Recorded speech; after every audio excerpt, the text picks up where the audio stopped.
Make a distinction for us between what you call the literary and the historical Adam. This is a distinction which is widely made among New Testament scholars when it comes to dealing with how the New Testament treats figures in literature that the New Testament authors cite. So, for example, when they talk about Moses, is this the Moses that actually lived, or is it the Moses as described in the Pentateuch? When they talk about Adam, is this the actual historical Adam, or is this just the Adam of the story? And you cannot assume too quickly that the literary figure is the same as the historical figure.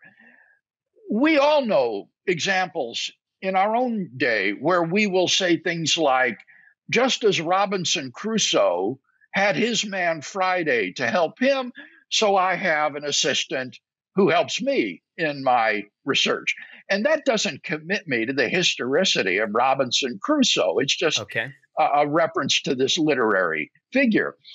And one of the contributions, Sean, that my book makes that I'll be very, very interested to see how people react to is I show that the New Testament authors cite mythological and fabulous figures from Jewish folklore and Greek mythology that I think none of us want to be committed to historically.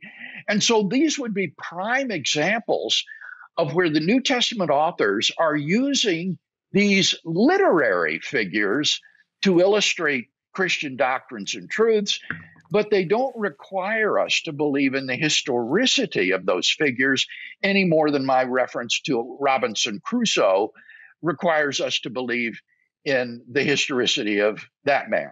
In some cases, it's not simply that we can't assume that it's historical because it's cited by a New Testament author, but in some cases, the stories, again, are so fantastic that I think we can say, no, this is plausibly not historical. So we can say it's not historical, but in 1 Corinthians 15 and Romans 5, you say it's also not just literary, and we have reason to believe it is historical. Now, we could parse these passages in great depth, but just tell us kind of as simply as possible why you think those passages are best interpreted as requiring a historical Adam. Very simply, because a literary figure cannot have effects outside of the literature in which that figure appears. The person Hamlet in the play by Shakespeare was supposed to be a Danish prince who actually lived, but there was no such person as Hamlet. So Hamlet can't have any sort of effects outside the play. But what Paul asserts about Adam is that through Adam, sin came into the world, and because of Adam's sin, all men died, and sin reigned from Adam to Moses, a historical period of time. And we're still dealing with it today, says Paul. And so it seems to me that because of the extra literary effects of this figure cannot be purely literary, but must be historical.